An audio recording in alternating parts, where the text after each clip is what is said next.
காதல் என்பதும், அதுவும் காதல் குறிப்பிட்டு நான் சொல்றது, காதலில் 2 காதல் இருக்கு. மெச்சூர்டு லவ் இருக்கு, இம்மெச்சூர்டு லவ்னு ஒன்று இருக்கு. எனக்கு கிடைக்காதோ யாருக்குமே கிடைக்கூடாது. அதனால நான் எனக்கு என்ன ஆனாலும் பரவாயில்ல, நான் ஜெயிலுக்கு போனாலும் பரவாயில்ல, இல்லை என்னை சுட்டு கொன்னாலும் பரவாயில்ல, நான் என்ன ஆனாலும் பரவாயில்ல, அவளையும் அவ இருக்கக்கூடாது. எப்படியும் உண்மையை பேசப்படல. ஒன்று நல்லா தெரிஞ்சுக்கணும் சார். இவங்க சந்திரலேகா கூட சொன்னாங்க, அவங்களும் சென்சார் பண்ணி தான் நிறைய சொல்றாங்க. பாதிக்கப்பட்டவங்களே அவங்களே சென்சார் பண்ணி தான் சொல்றாங்க நிறைய விஷயம். அதே மாதிரி திருச்சி வேலுசாமி சொல்றாங்க, அவரும் சென்சார் பண்ணி தான் சொல்றாங்க. ஜெயலலிதாவுடைய அழகை இவங்க குறை சொன்ன மாதிரியும், நான் தான் அவங்கள விட அழகின்னு இவங்கள சொல்லிக்கிட்ட மாதிரியும், அவளுக்கு என்ன அறிவு இருக்கு, நான் தான் அவளுக்கு நிர்வாகமே சொல்லி கொடுத்தேன், அவளுக்கு என்ன அழகு, என்னை விட அவள் அழகா, நான் தான் அழகு. நான் அமைச்சரும் இம்மெச்சூர்டாக தானே இருக்கிறாரு. ஏன்னா உதயநிதி என்ற நடிகருக்கு ரசிகர் மன்றம் வச்சுக்கிற அளவுக்கு தானே இருக்கிறாரு. நம்ம குடும்பத்தில் நடக்காத வரைக்கும் ஒன்றும் இல்லை. இதை செய்தியாக எடுத்துட்டு ரைட் அவனை என்கவுண்டர் பண்ணேன், அவனை இது என்கவுண்டர், இதோட இந்த என்கவுண்டர் பண்ணிட்டா இதோட நிற்காதுல்ல.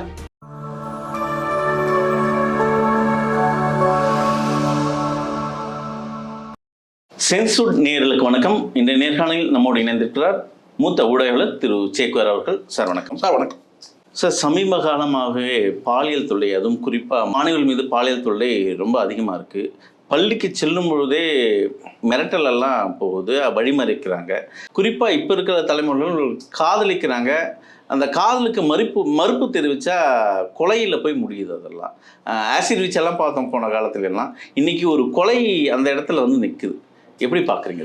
பொதுவாக நான் சொல்கிறேன் சார், இங்கே பல பேர் பேசுகிறது நம்ம கேட்டோம். இந்த ராமேஸ்வரத்தில் நடந்த இந்த பள்ளி மாணவியை பின்தொடர்ந்து போய் கத்தியால் குத்தி கொலை செய்துட்டான். அதுக்கு என்ன காரணம்? அதுக்கு காரணம் சொல்லப்படுறதுன்னா காதலிச்சான், ஒருதலை காதல். அதுக்கு அந்த பொண்ணு மறுத்துட்டாங்க. காதலை மறுத்த உடனே ஆவேசப்பட்டு குத்திட்டான். அதில் ஒரு பிளான் பண்ணி பின்னாடியே போய் கொண்டுட்டான்னு சொல்லி தகவல் இருக்குது. அது தொடர்ச்சியாக பலரும் இதே தான் பேசுகிறாங்க. இதாக கேட்டால் தகவல் என்னன்னு கேட்டால், ஒருதலை காதல், அவன் காதலிக்க மறுத்துட்டான், கத்தியில் குத்திட்டான். இப்படி தான் இருக்குது. இது சமீபத்தில் நீங்கள் சொல்கிறது உண்மை தான். கேட்டால் ஏற்கனவே இருந்தது, எப்போ ஒரு முறை நடக்கும். அதுக்கு பிறகு பார்த்திங்கன்னா இப்போ சமீபத்தில் பார்த்திங்கன்னா நிறைய நடக்குதுன்றது இருக்குது. இது கூட நீங்கள் சொன்ன மாதிரி கேட்டால் ஆசிட் வச்சுன்னு ஒன்று நடந்தது. காதலிக்க மறுத்த பெண் மீது ஆசிட் வீசுறதுன்றது கடந்த காலத்தில் நடந்திருக்கு. அந்த மாதிரி சம்பவங்கள் நிறைய நடக்கும்போது தான் கேட்டால் அந்த ஆசிட் கட்டுப்பாடு விதிச்சாங்க.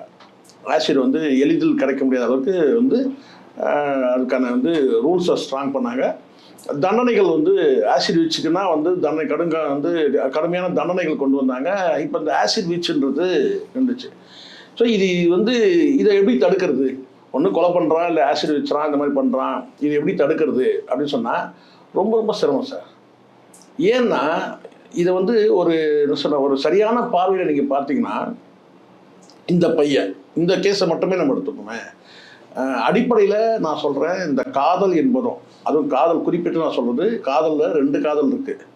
மெச்சூர்டு லவ் இருக்குது, இம்மெச்சூர்டு லவ்னு ஒன்று இருக்குது. இது இம்மெச்சூர்டு லவ் என்னன்னு கேட்டிங்கன்னா, நீங்கள் கேட்பீங்க, முதல்ல இந்த டிஃப்ரென்ஸை முதல்ல பேசிட்டோம்னா அதுக்கப்புறம் சரியாக இருக்குன்னு நினைக்கிறேன். மெச்சூர்டு லவ்ன்றது பார்த்தீங்கன்னா அறிவும் மனசும் சேர்ந்து செயல்படுறது தான் மெச்சூர்டு லவ். இம்மெச்சூர்டு லவ்ன்றது என்னன்னு கேட்டிங்கன்னா, மனசு மட்டுமே பார்த்தீங்கன்னா செயல்படும், அறிவு வேலை செய்யாது. இதுதான் இம்மெச்சூர்டு லவ். இப்போ நான் சொல்கிறேன்னு கேட்டிங்கன்னா இதுக்கு வயசு இருக்கா, ஒரு குறிப்பிட்ட வயசு இருக்கான்னு கேட்டிங்கன்னா நிச்சயமாக வயசு இருக்குதான். ஒரு 25 வயதுக்கு மேலேன்னா அதுக்குள்ள அந்த பக்குவம் பார்த்தீங்கன்னா இந்த 18, 16, 17 கல்லூரி படிப்பை முடித்தவுடன் சொல்கிறேன். கல்லூரி படிப்பை முடித்து அதுக்கு பிறகு பார்த்தீங்கன்னா கிட்டத்தட்ட நான் சொல்கிறது வயது என்னன்னு கேட்டால் வயது மூப்புன்னு சொல்ல முடியாது, ஒரு பக்குவப்பட்ட வயதுன்றது. அந்த பருவமான வயசு அந்த ஹார்மோன்கள் இன்னும் மெடிக்கலாக நம்ம போய் பேசக்கூடாதுன்னு பார்க்குறேன். ஏன்னா நம்ம மருத்துவர் கிடையாது. ஒரு 21 to 25 வச்சுங்களா. இந்த ஹார்மோன் தூண்டல்னு ஒன்று இருக்குல்ல, ஹார்மோன் தூண்டல்னு ஒன்று இருக்குது. அந்த ஹார்மோன் தூண்டல்னு ஒன்று இருக்கும்போது அது எந்த வயசுலன்னு கேட்டிங்கன்னா அந்த 16 சொல்லலாம். இந்த டீனேஜ்னு சொல்கிறாங்கல்ல, அதுலேருந்து கூட சொல்ல முடியும். இந்த ஹார்மோன் தூண்டல்ன்றது அந்த 13, 14, 15, 16, 17, 18, 19, 20 அப்படின்ற மாதிரி இருக்குது. அந்த 20க்கு பிறகு பார்த்தீங்கன்னா டவுன், இந்த ஹார்மோன் அடங்குறது. அது பார்த்தீங்கன்னா ஒரு ஸ்டேஜ் தாண்டி இப்போ இவருக்கு 21 வயசு தான் இவன் பண்ணிட்டான். ஆனால் ஒரு 25 வயசுக்கு மேலே பார்த்தீங்கன்னா ஹார்மோன்கள்லாம் அந்த அடங்குற வயது ஒன்று இருக்குது. நான் சொல்கிறது அதுக்காக வந்து பார்த்தீங்கன்னா அவங்களாம் வந்து இப்போ இதை இணைச்சி பேசக்கூடாது. ஏன்னு கேட்டிங்கன்னா காதல் வேறு காமம் வேறு, சரிங்களா? இப்போ இந்த இடத்துல வந்து பார்த்தீங்கன்னா வந்து இந்த காதல்ன்றது இந்த இம்மெச்சூர்டு லவ்ன்றது வந்து பார்த்தீங்கன்னா இந்த ஹார்மோன்கள் வந்து தூண்டலில் வந்து நடக்கக்கூடியது தான் இந்த இம்மெச்சூர்டு லவ். மெச்சூர்டு லவ்னு கேட்டால் 25 வயசுக்கு மேலே நடக்கும். அது வந்து 25 நடக்கலாம், 30 நடக்கலாம், 35 கூட வந்து லவ் பண்ணுறலாம், இல்லை 50-60 வயசு கூட லவ் பண்ணலாம், ஒன்றும் பிரச்சனை கிடையாது. ஆனால் இப்போ என்ன இந்த விஷயத்தில் நீங்கள் பார்த்தீங்கன்னா இம்மெச்சூர்டு லவ் வெறும் மனசு மட்டுமே செயல்படுது, அறிவு செயல்படுது. அவள் தான் வேணான்னு சொல்கிறாளே, நாம் வந்து விலகிடுவோம். அவள் என்னென்னா நம்ம லவ் பண்ணிட்டோம், ஆனால் அவளை வந்து பார்த்திங்கன்னா வந்து அவள் நல்லா இருக்கட்டும், நம்மளால் வந்து அவள் வாழ்க்கை கெட வேணாம். ஆனால் நம்ம வந்து லவ் பண்ணதாகவே இருக்கட்டும், அவள் நம்ம காதலியாகவே இருக்கட்டும், கடைசி வரைக்கும் நம்ம மனசுக்குள்ளே வச்சுப்போம். ஆனால் அவள் விரும்புகிற போது பார்த்திங்கன்னா நம்ம வந்து அதுக்கு மதிப்பளிக்கணும் அப்படின்ற ஒரு அந்த பக்குவப்பட்ட நிலை வந்து கிடையாது. எனக்கு கிடைக்கல, அவள் யாருக்கும் கிடைக்கக்கூடாது அப்படின்ற ஒரு மனோபாவம் இருக்குது. அதுவும் குறிப்பாக அவள் வந்து வாழவே கூடாது, எனக்கு கிடைக்காதோ யாருக்குமே கிடைக்கூடாது, அதனால நான் எனக்கு என்ன ஆனாலும் பரவாயில்ல, நான் ஜெயிலுக்கு போனாலும் பரவாயில்ல, இல்லை என்னை சுட்டு கொன்னாலும் பரவாயில்ல, நான் என்ன ஆனாலும் பரவாயில்ல, அவளையும் அவள் இருக்கக்கூடாது. நானும் கூட சாகத்து கூட தயார் தான். பல பேர் உங்களுக்கு தெரியும் நினைக்கிறேன், காதலியை கொண்டுட்டு தன்னைத்தானே தற்கொலை பண்ணிக்கிட்டோம்லாம் கூட இருக்கிறான் கடந்த காலத்தில். இது என்னன்னா இதுதான் இந்த இம்மெச்சூர்டு லவ்ல இருக்கிற ஒரு உளவியல் சிக்கல். இது என்னன்னு கேட்டேன், இந்த அழகை காட்டி தானே வந்து என்னை வந்து மயக்கினான், இந்த அழகுக்கு பார்த்து தானே நான் மயங்கிட்டேன். அவன் மனசை பார்க்கல, அழகு பார்த்தான், ரைட் ஓகே இவன் வந்து நமக்கு மனைவியாக வந்தால் போதும். உடனே என்ன செய்யறான்னு கேட்டால் வந்து இந்த அழகு வேற யாருக்கும் வந்து வேற யாரும் இவ்வளோ விரும்பக்கூடாது. அப்போ என்ன பண்ணலாம், ஆசிட் வச்சு அந்த அழகை சிதை. இது வந்து ஒரு வேண மென்டலி வந்து பார்த்தீங்கன்னா வந்து டிசார்டர் பர்சன் ஆயிடுவாங்க. அதுதான் நான் சொல்றேன், இவங்களுக்கு அறிவு வேலை செய்யாம வெறும் மனசு மட்டுமே வேலை செய்யுது. இவங்களுக்கு இந்த எண்ணங்கள் வர காரணம் என்ன சார்? இப்போ ஆசிட் வச்சு கொலை இதெல்லாம் ஒரு திரைப்படத்தை பார்த்து வருதுங்களா சார்? நம்ம இப்படி சொன்னோம்னா இவனுக்கு எல்லாம் வரிச்சு கட்டு வருவாங்க சார். இதை சொல்லிட்டோம்னா வந்து நாங்கள் நிஜத்தில் நடக்கத்தான் சினிமாவில் காட்டுறோம்னு சொல்லுவான். இது உண்மை. நான் ஒரு விஷயம் நான் சொல்கிறேன், இந்த ஆசிட் இப்போ சமீபத்தில் உங்களுக்கு தெரியும் நினைக்கிறேன், அந்த சந்திரலேகான்னு ஒரு விஷயத்தை வந்து எல்லாரும் எடுத்து பேசினாங்க. என்கிட்ட கூட நிறைய பேர் கேட்டாங்க, சார் உங்களுக்கு தெரியும் தானே சார்? அந்த சம்பவம் நடக்கும்போதெல்லாம் அந்த காலகட்டத்தில் நான் பயணித்ததே வந்து பார்த்தீங்கன்னா பெரும்பாலும் செக்ரட்டரியேட். அந்த காலகட்டத்தில் செக்ரட்டரியேட்டுக்கு போய் என்னோட பணி நிமித்தமாக வந்து கோட்டைக்கு வந்து காலையில் ஒரு முறை சாயந்தரம் ஒரு முறை போயிட்டு வரதான் வேலை. அப்போ நான் வந்து டிஎன்ஜிஓ யூனியனில் வேலை செஞ்சுட்டு இருந்தேன். Union office, Tamil Nadu government officials union இருக்குது, அங்கே தான் என்னுடைய பணி. அங்கே புதுவழியன் பத்திரிகையில் நான் வேலை செஞ்சுட்டு இருக்கும்போது அங்கே வந்து அந்த பத்திரிகையில் வந்து நான் வந்து எல்லா வேலையும் செஞ்சேன். அப்போ அது வந்து பார்த்திங்கன்னா வந்து செக்ரட்டரியேட்டுக்கு வந்து பார்த்திங்கன்னா காலையில் ஒரு முறை மாலையில் ஒரு முறை போயிட்டு வர்றது தான் வேலை. அப்போ இந்த காலகட்டம் போது பார்த்திங்கன்னா இந்த சம்பவம் நடந்த காலகட்டத்தினால பெரும்பாலும் அங்கே வந்து என்ன பேசுனாங்கிறதுலாம் எனக்கு தெரியும். ஆனால் இன்றைக்கி வந்து சிலர் வந்து பேசுகிறாங்க, என்கிட்ட கேட்டாங்க, சார் உங்களுக்கு தெரியல சார் இந்த ஆசிட் வச்சு சம்மந்தமாக உங்களுடைய இது என்ன சார்? நான் அதை பேசவே விரும்புகிறேன். ஏன்னா எப்படியும் உண்மையை பேசப்படல, ஒன்று நல்லா தெரிஞ்சுக்கணும் சார்.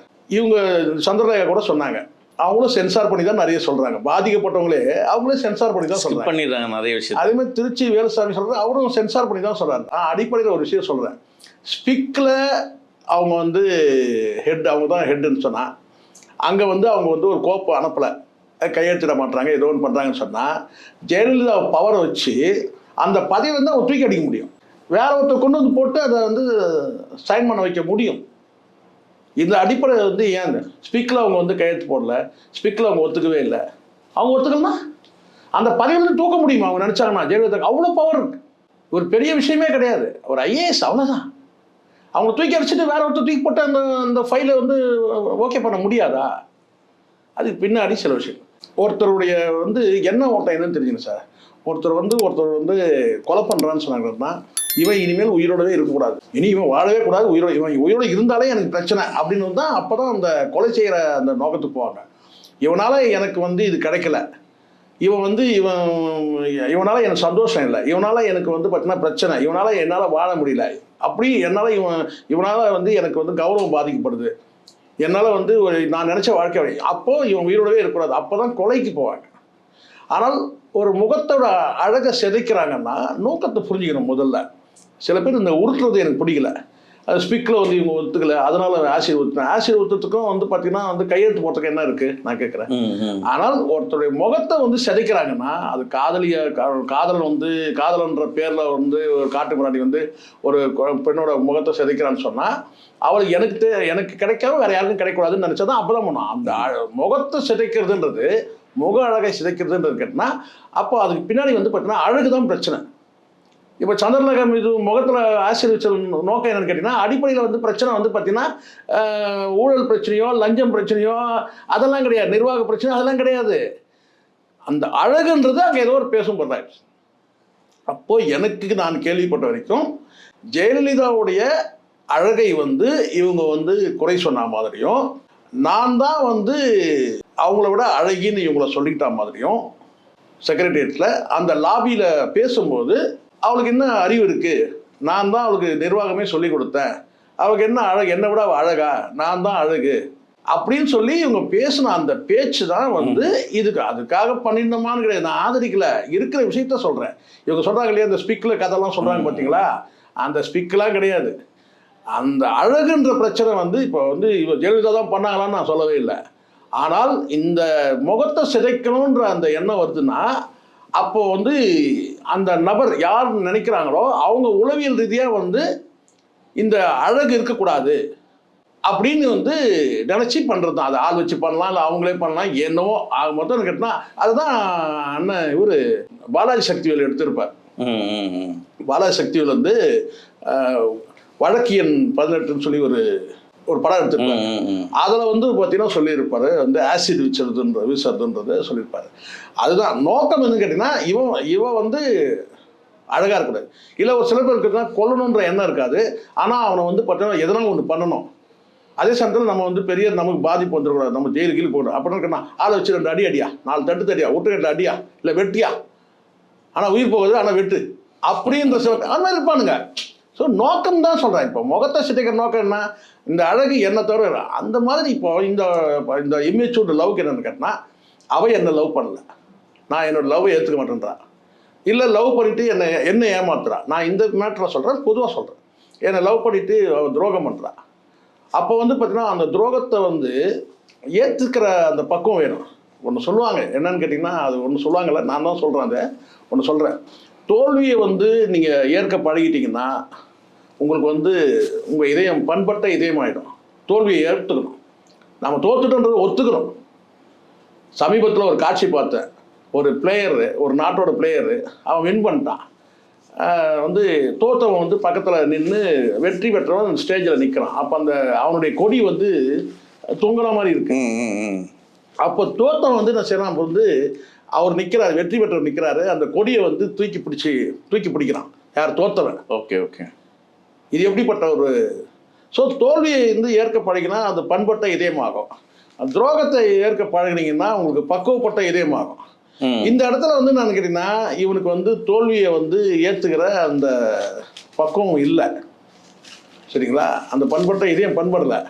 இதயம் பண்படணும்னா அறிவும் சேர்ந்து செயல்பட்டால் இதயம் பண்படும். அப்போ என்ன செய்யணும்னு கேட்டால் வந்து இனி வந்து நான் ஜெயிலுக்கு போனேன்னா செத்தான்னா எதுனா அவள் வந்து உயிரோட இருக்கக்கூடாது. காதல் இம்மெச்சூர்டு லவ்ன்ற. ஸோ வந்து இதுதான் இந்த இடத்துல வந்து என்னன்னா இப்போ உங்களுக்கு தெரியும், இதுக்கு முன்னாடி கோயம்புத்தூர்ல ஒரு சம்பவம் நடந்துச்சு. அதை என்ன பண்ணான்னு கேட்டிங்கன்னா முழுக்க வந்து பார்த்தீங்கன்னா செக்ஸுக்காக வந்து பார்த்தீங்கன்னா வந்து பள்ளியில் இந்த ஸ்கூலில் வந்து கூப்பிட்டு போகிற குழந்தைய வந்து பார்த்தீங்கன்னா அக்கா தம்பி 2 பேரும் கடத்தி கொண்டு போய் 2 பேர் என்ன பண்ணிட்டானுங்க, ரேப் பண்ணி தூக்கி காவாயில் வீசிட்டு போயிட்டானுங்க. அப்புறம் வந்து அது வந்து கண்டுபிடிக்கப்பட்டு அது பெரிய இதுவாகி கலைஞர் ஆட்சியில் தான் அது. அப்போ என்ன கேட்டால் என்கவுண்டர் பண்ணி அவனை வந்து இது பண்ணாங்க. அது முழுக்க காமத்துக்காக நடந்தது. இப்போ சமீபத்தில் நடந்தது உங்களுக்கு தெரியும், அது காமத்துக்கு நடந்ததெல்லாம் நீங்கள் வந்து எந்த இமேச்சூர்லாம் கிடையாது. அந்த நேரத்தில் வந்து அதான் நான் சொல்கிறேன்ல உங்களுக்கு, இந்த காதல் காமம்னா உளவியல் சார்ந்த இது, கண்ணில் எல்லாத்தையும் மறைச்சிடும். அப்போ அவனை வந்து பார்த்தீங்கன்னா வந்து தன்னையே மறக்கிறவனை வந்து எப்படி வாழ அனுமதிக்க முடியும்? அப்போ அவங்க என்கவுண்டர் பண்ணிட்டாங்க. தன்னையே மறக்க வைக்கிறது தானே, காதலாக இருக்கட்டும் காமமாக இருக்கட்டும், இது முழுக்க ஒரு உளவியல் சார்ந்து மற்ற எதை பற்றியும் நினைக்காதவன். நாளைக்கு நமக்கு என்ன ஆனாலும் போகிறோம், அன்றைக்கி டேட்டுக்கு அந்த நிமிஷத்துக்கு மிருகமாயிடுறான். அப்போ அவனை எப்படி நடமாட விட முடியும்? அப்போ என்கவுண்டர் பண்ணாங்க. ஸோ இப்போது இந்த இடத்துல வந்து பார்த்தீங்கன்னா இப்போ இன்னொரு விஷயம் நான் சொல்ல போகிறேன். சமீபத்தில் ஆலந்தூரில் ஒரு போலீஸ்காரம்மா தான் வந்து மகள் அவங்களுக்கு வந்து ஒரு பெண் ரொம்ப லேட்டாக தாமதமாக இன்னொரு குழந்தை ரொம்ப தாமதமாக அந்த குழந்தைய வந்து கேட்டால் இதேமாதிரி லவ் டார்ச்சர் ஒருத்தன் கொடுக்குறான். அந்த பொண்ணு வந்து ஒத்துக்கலை. ரயிலுன்னு தள்ளி விட்டான். பழவந்தாங்கல்ல நடந்து ரயில் ட்ரெயின் வரும்போது சென்று தள்ளி விட்டான். அந்த குழந்தை அந்த பொண்ணு இறந்து போச்சு. அதோடைய வருத்தம் தாங்காமல் துக்கம் தாங்காமல் என்ன செஞ்சார், அவங்க அப்பாவும் சூசைட் பண்ணி இறந்துட்டார். அதுக்கு பிறகு வந்து பார்த்தீங்கன்னா அவங்க ஏற்கனவே ஹெல்த் வைஸாக ரொம்ப பலவீனமாக இருந்திருக்கிறாங்க. அந்த அம்மா போலீஸ்கார அந்த ஏட்டா வேலை செஞ்சவங்க போலீஸ் காவல்துறையில் அந்த அம்மா வந்து சிக்கில் இறந்துட்டாங்க. அந்த குழந்தை இப்போ வந்து ஆதரவற்ற குழந்தையாயிடுச்சு. ரொம்ப லேட்டாக தாமதமாக பிறந்த ஒரு குழந்தை. இப்போ நடந்த 2 வருஷத்துக்கு முன்னாடி நடந்த விஷயம் சொல்கிறேன். ஸோ இந்த மாதிரி நான் என்ன சொல்கிறேன்னு கேட்டிங்கன்னா ஒரு இம்மெச்சூர்டு லவ்ன்றது வந்து இப்போ நீங்கள் கேட்பீங்க இது எப்படி சார் இம்மெச்சூர்ட் லவ்வை எப்படி தடுக்கிறது அப்படின்னு சொல்லிட்டு. இம்மெச்சூர் லவ்வை தடுக்கணும்னா ஒரே வழின்னு கேட்டால் டோட்டலாக எல்லாம் மாறும் சார். இப்போ நீங்கள் இந்த இடத்துல என்ன சொல்கிறீங்க, டிவி சினிமா நம்ம பொழுதுபோக்கு அம்சங்கள் அத்தனையும் சொல்கிறேன் நான். இல்லை குழந்தைகள் பெற்றோர்களை கவனிக்க தவறுறாங்களோ. இப்போது இந்த இடத்துல நீங்கள் பாருங்க சார், இந்த ஃபேமிலி இந்த ராமேஸ்வரத்தில் இந்த நடந்த மேட்டரை பாருங்கள். ஒரே தெரு, நல்லா புரிஞ்சுங்க. கவனிக்க தவறுறாங்க நீங்கள் சொல்கிறீங்கல்ல, ஓகே உங்களுக்காக நான் சொல்கிறேன். நீங்கள் எல்லாரும் இந்த கேள்வி கேட்குறாங்க, ரொம்ப ஆழமாக நீங்கள் கவனிக்கணும். ஒரே தெரு, ஒரே சமூகம், உறவுன்னு கூட சொல்கிறாங்க, ரிலேஷன் சொல்கிறாங்க. நீங்கள் நல்லா சொல்லுங்கள். ஒரு இதை வந்து பார்த்தீங்கன்னா இப்போ நீங்கள் கொஞ்ச நாள் முன்னாடி வந்து ஒரு பெண் வந்து ராத்திரி 11 மணிக்கு வந்து காட்டு பகுதியில் வந்து ஏர்போர்ட் பக்கத்தில் ஒரு காட்டு பகுதியில் போய் ஒன்றாங்க. அப்போ எல்லாரும் கேள்வி கேட்டோம். என்னன்னு கேட்டால் பொதுவான கேள்வின்னு கேட்டால் இந்த நேரத்தில் அந்த பொண்ணுக்கு அங்கே என்ன வேலை, அதனால தானே இது நடந்ததுன்னு சொன்னேன். அது முழுக்க ரேப். இது வந்து என்னன்னு கேட்டினா அந்த தெருவில் இருக்கிறவன் காதலிக்கிறான். முட்டாள் கேட்டினா வந்து ஒரு ஒருதலை காதலாக வந்து பார்த்தீங்கன்னா வந்து அவன் வந்து ஒரு பைத்தியமாயிடுறான். வந்து தாடி பாலாஜி எப்படி வந்து விஜயோட படத்தை வந்து டேட்டு குத்திட்டாரோ என்ன, அவருடைய காதலும் ஒருதலை காதல் தான். எது விஜய் ஏற்றுக்கல அந்த காதலை, தாடி பாலாஜி காதலை வந்து விஜய் ஏற்றுக்கல. அவர் ட்விட்டே போட்டார். யார் தாடி பாலாஜி வந்து கேட்டினா என் காதலை வந்து ஏற்றுக்கவே இல்லை விஜய் அப்படி சொல்லிட்டு ஒரு நல்ல 4 வரி போட்டிருந்தார். ஸோ அந்த மாதிரி அதுவும் ஒருதலை காதல் தான் வச்சுங்க. இப்போ என்ன செய்யணும், டேட்டு வந்து குத்தினா இப்போ பைத்தியமாக இருந்திருக்கான். அது அவங்களுக்கு தெரிஞ்சிருக்கு. அவங்க குடும்பத்தில் வீட்டில் இருக்கிறவங்க போயும் அங்கே வந்து கண்டிச்சிருக்கிறாங்க. அவங்க வீட்டிலே போய் கண்டிச்சிருக்கிறாங்க. இதெல்லாம் நடந்திருக்கு. இதை தாண்டி வந்து பின்னாடி வந்து கத்தியில் குத்துவான்றது வந்து யார் வந்து இதில் பண்ண முடியும் சார்? நீங்கள் நல்லா யோசிச்சு பாருங்க. காவல்துறையை எங்கே நம்ம இதில் சொல்ல முடியும்? நீங்கள் அரசை கூட சொல்ல முடியாது சார். இந்த காவல்துறை அரசு தாண்டி சமூகமே வந்து மாறணும். அந்த சூழ்நிலை இருக்கு. இப்போ நல்லா புரிஞ்சுங்க. அரசு வந்து யாருக்காவது தெரியுமா, அது அமைச்சரோட பேசலை. அமைச்சர் பேசியிருக்கணும், ஆனால் பேசலை. அந்த அளவுக்கு நம்மகிட்ட இருக்கிற அமைச்சர் அவ்வளோதான். என்ன பேசியிருக்கேன் ஏன்னா அமைச்சரும் இம்மெச்சூர்டாக தானே இருக்கிறாரு. ஏன்னா வந்து உதயநிதி என்ற நடிகருக்கு வந்து ரசிகர் மன்றம் வச்சுக்கிற அளவுக்கு தானே இருக்கிறாரு. அப்படியே இருக்காரு. ஆனால் உதயநிதின்ற அந்த அமைச்சர் இல்லை துணை முதலமைச்சர் கொண்டு வந்த திட்டத்தை வந்து பேசலாங்க. இப்போ புரிஞ்சுங்களா? அமைச்சர் இம்மெச்சூர்டாக இருக்கிறாரு. காரணம் உதயநிதி என்ற நடிகருக்கு வந்து ரசிகர் மன்றத்துக்கு தலைவராக அவர் இருக்கிறாரு. ஆனால் ஒரு துணை முதலமைச்சராக வந்து ஒரு அரசு திட்டம் கொண்டு வந்திருக்கு. அருமையான திட்டம். அது எத்தனை பேருக்கு தெரியும்? ஒரு ஸ்கூல்லையும் 9th to 12th வரைக்கும் இந்த அரசு, எந்த அரசு, திமுக அரசு, இந்த மு.க. ஸ்டாலின் தலைமையிலான உதயநிதி துணை முதலமைச்சராக கொண்ட இந்த அரசு ஒரு ஸ்கூல்லையுமே வந்து கிட்டத்தட்ட 1 வருஷத்துக்கு மேலே இது வந்து செயலாக்கம் நடந்துட்டு வருது. இந்த ஸ்கீம் என்னன்னு கேட்டால் 9 வயசுலேருந்து 12 வயசு, அதாவது சாரி கட் பண்ணிட்டேன், 9வது 12வது வரைக்கும் படிக்கிற பிள்ளைகளுக்கு வந்து அந்தந்த ஸ்கூலில் வந்து ஒரு சைக்காலஜிஸ்ட்டை வந்து அப்பாயின்மெண்ட் பண்ணியிருக்காங்க. கவுன்சிலிங். அந்த பெண் குழந்தைகளுக்கு என்ன பிரச்சனை இருந்தாலும் அந்த சைக்காலஜிஸ்ட்கிட்ட வந்து அவங்க சொல்லலாம். எல்லா உயர்நிலை பள்ளியிலும் வாரத்தில் 3 நாள் நீங்கள் வந்து அந்த இது எத்தனை பேர் தெரியும்? இது அமைச்சராவது பேசினாரா? பேசவே இல்லை. இப்போ புரியுதுங்களா? அமைச்சரே இம்மெச்சூர்டாக இருக்கிறாரு, விபத்துன்றாரு. ஆனால் இப்படி ஒரு ஸ்கீம் இருக்குது. பெற்றோர்கள் கிட்ட சொல்ல முடியாத விஷயத்தை கூட நீங்கள் வந்து சைக்காலஜிஸ்ட் கவுன்சிலர்கிட்ட சொல்லலாம். அந்த சைக்காலஜிஸ்ட் வந்து போய் அங்கே உட்காந்து அந்த பிள்ளைகளை வந்து ஒவ்வொருத்தர் பிள்ளைகளையும் வந்து நோட் பண்ணுறது தான் வேலை. அவங்கள முகத்தில் ஏதாவது ஒரு டல்லாக இருந்ததுன்னா கூட அவங்க கூப்பிட்டு என்னம்மா அவங்க ஏதாவது என்ன பிரச்சனையா அப்படின்னு சொல்லி ஒவ்வொரு குழந்தைகிட்ட அவங்க கேட்கலாம். போய் கிளாஸ் மாதிரி உட்காந்து ஒரு மணி நேரம் உட்காந்து அந்த மாதிரி ஏதாவது பிரச்சனை சொல்லணும் கேட்டால் அப்போ அந்த பிள்ளைகள் போய் சொல்லி நிறைய விஷயங்கள் வந்து அந்த பிள்ளைகளுக்கு உளவியல் ரீதியான பிரச்சனைகளுக்கு தீர்வு சொல்கிறாங்க. இது இந்த ஸ்டாலின் அரசு தான் அதை பண்ணுச்சு. இப்போ புரியுதுங்களா? அங்கே மீண்டும் ஒரு முறை சொல்கிறேன், இம்மெச்சூர்டு மினிஸ்டர் இருக்கிறாரு. இதை சொல்லணும்ல.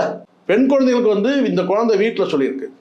ஆனால் வீட்டில் இருக்கவங்களால அங்கே போய் வந்து அவங்க குடும்பத்தில் போய் பேசியிருக்காங்க. இது எல்லாம் ஒரு தெருவில் நல்லா யோசிச்சு பாருங்க சார். இங்கே அரசை நீங்கள் எந்த அரசையோ காவல்துறையோ இதை சொன்னால் முட்டு கூட நினைப்பாங்க. இது சத்தியமான உண்மையை நான் பேசுகிறேன். ஒரு தெரு சார், ஒரே சமூகம், ஒரு தெரு, சொந்தம். இதில் வந்து அந்த பையன் பின்தொடர்ந்து வந்து குத்துறான்னு வந்து கத்தியில் இருந்து குத்துறான்னு சொன்னால் யார் வந்து இது தினைக்கும் அவங்க பெற்றோர்கள் தெரிஞ்சு அவங்க போய் பேசியிருக்கிறாங்க. அங்கே ஏதோ அவங்களுக்குள்ள வந்து பார்த்தீங்கன்னா வந்து என்ன சொல்கிறது, ஒரு சர்ச்சை ஆகியிருக்கு. ஸோ இதெல்லாம் பேசணும்ல. அரசு வந்து எல்லாத்தையும் நான் சொல்கிறேன் சார். இங்கே வந்து பார்த்தீங்கன்னா அரசு வந்து பார்த்தீங்கன்னா ஒவ்வொருத்தருக்கும் தனித்தனியாக வந்து ப்ரொவைட் பண்ணுற அளவுக்கு போலீஸே கிடையாது. அப்போ இதை வந்து இவங்க என்ன செஞ்சிருக்கணும், அடுத்த கட்டமாக காவல்துறையிலே போய் புகார் கொடுத்து இது வந்து பார்த்தீங்கன்னா பர்மனெண்ட்டான்னு கேட்டால் சில நேரங்களில் உங்களுக்கு தெரியும்னு நினைக்கிறேன். சில பெண் குழந்தைகளை வந்து அங்கேருந்து ஷூட் பண்ணுவாங்க தெரியும். பெண் குழந்தை பாதுகாப்பாக வந்து பார்த்தீங்கன்னா வந்து பள்ளிக்கூடத்தை மாற்றின எத்தனை பெற்றோர் இருக்காங்க தெரியுங்களா? கண்டிப்பாக. இடம்பெயர்ந்தவங்க எத்தனை பேர் இருக்காங்க தெரியுங்களா? பாட்டி வீட்டில் கொண்டு போய் வந்து விட்டுருவாங்க, அத்தை வீட்டில் கொஞ்ச நாள் இருக்கட்டும்னு விட்டுருவாங்க. ஏன் இடம் மாறட்டும்? ஏன்னா இங்கே இந்த மாதிரி பெண் குழந்தைகளை வளர்க்குறது அவ்வளோ பிரச்சனை இருக்குது, அவ்வளோ பாதுகாப்பு பிரச்சனை இருக்குது. ஸோ இதெல்லாம் வந்து இதுக்கு என்ன காரணம்? இந்த மாதிரியான வந்து இப்போ இந்த இம்மெச்சூர் லவ்க்கு என்கவுண்டர் சொல்கிறாங்க சார். என்கவுண்டர் பண்ணிடணும். என்கவுண்டர் பண்ணால் அவன் இதெல்லாம் தெரியாமையா பண்ணான்? ஜெயிலுக்கு போகவும் தெரியும், குத்தனா ஜெயிலுக்கு போகவும் தெரியும், என்கவுண்டர் பண்ணால் செத்து போகணும்னு தெரியும். தெரிஞ்சிருந்து அந்த பண்ணுறான்னா அப்போ இந்த இடத்துல கேட்டினா அங்கே வந்து ஒரு இம்மெச்சூர்டு லவ் வந்து அங்கே கண்ணை மறைச்சிருக்கு. அப்போ இது வந்து இந்த மாதிரியான தீர்வு எட்டணும்னு சொன்னால் முறையாக வந்து பார்த்தீங்கன்னா நம்ம சமூகமே மாறணும், சமூக கட்டமைப்பே மாறணும் சார். இப்போ தானே சார் வந்து ஒரு காதலுக்காக ஒரு பையன் வந்து அவங்க அக்காவுடைய காதலுக்கு இந்த கவினுடைய நடந்தது இல்லை, தொடர்ச்சியாக நிறைய நடந்துட்டு தானே இருக்கு. தினமும் ஒரு செய்தி நடக்குது இங்கே. அதுதான் நான் சொல்கிறேன். இந்த இடத்துல எல்லாரும் ஒன்று சொல்கிறேன் சார், இது யாரோட நம்ம பொருளை நாம தான் பார்த்துக்கணும். இப்போ நம்ம என்ன நினைக்கிறோன்னு கேட்டால் இது நம்ம குடும்பத்தில் நடக்கலை, எங்கேயோ திருநெல்வேலியில் நடந்துச்சு, எங்கேயோ ராமேஸ்வரத்தில் நடந்துச்சு, எங்கேயோ நம்ம குடும்பத்தில் நடக்காத வரைக்கும் ஒன்றும் இல்லை. இதை வந்து செய்தியாக எடுத்துகிட்டு ரைட் அவனை வந்து என்கவுண்டர் பண்ணேன், அவனை வந்து இது என்கவுண்டர் இதோட வந்து இந்த என்கவுண்டர் பண்ணிட்டா இதோட நிற்காது இல்லை, எப்படி நடக்குதுன்னு போகுது. அப்போ டோட்டலாக சமூகமே மாறணும் சொன்னால் பொறுப்பாக நடந்துக்கணும், எல்லாருமே நடந்துக்கணும், சமூகம் மாறணும். சினிமா மட்டும் இப்போ சொன்னால் சினிமாக்கார சண்டைக்கு வருவான். ஏன் இவ்வளோ எதுக்கு கேட்டால் ராத்திரி 11 மணிக்கு எதுக்கு அந்த பொண்ணு அங்கே போனா அப்படின்னு சொல்லி கேட்டால் அதுக்கும் வந்து எல்லாரும் வரிஞ்சுக்கிட்டு வந்தாங்க. ரைட்ஸ் இருக்குது, எல்லாருக்கும் ரைட்ஸ். ஆமாம், என்னங்கன்னு சொல்லிட்டு இங்கே இந்த இடத்துல நாம தான் நம்ம பொருளை பத்திரம். வீட்டை ஏன் பூட்டிட்டு வரோம்? வீடை திறந்து வச்சுட்டு வரலாமே. ஏன்னா என் லிமிட்டில் போலீஸ் ஸ்டேஷன் இருக்குல்ல, பேட்ரோல் இருக்குது, போலீஸ் இருக்குது, 10 கான்ஸ்டபிள் இருக்கிறாங்க, ஒரு எஸ்ஐ இருக்கிறாரு, இன்ஸ்பெக்டர். ஏன் நான் வீடை போட்டணும்? எதுக்கு வீடை போட்டணும்? அவங்க டியூட்டி இல்லை அது. அதை தாண்டி நம்ம பாதுகாப்பு. இப்போ புரியுதுங்களா? இது பாதுகாப்பு உணர்வு. வீடை பூட்டிட்டு வரணும், போலீஸே இருந்தாலும் வீடை பூட்டிட்டு வரணுன்றது பாதுகாப்பு உணர்வு. எக்ஸ்ட்ராவாக வந்து சிசிடிவி போடணுன்றது வந்து உணர்வு, மெயின் கேட்டை பூட்டணுன்றது உணர்வு. இதெல்லாம் பாதுகாப்பு உணர்வு. அதே தான் சார் வந்து மனுஷங்களுக்கும் இங்கே இருக்குது. நாம தான் வந்து எச்சரிக்கையாக இருக்கணும். எச்சரிக்கை இல்லாத இடத்துல இந்த மாதிரி நடந்துடும். ஒரு குழந்தை வந்து நினைக்குமா சார் என் ட்ரெயின் வரும்போது தள்ளி விடுவான்னு சொல்லிட்டு? சொல்லுங்கள். அம்மா போலீஸு, எப்படி அந்த தைரியம் வந்தது அவனுக்கு? தெரியும்ல. இதுதான் நான் சொல்கிறேன். சமுதாயம் மாறணும்.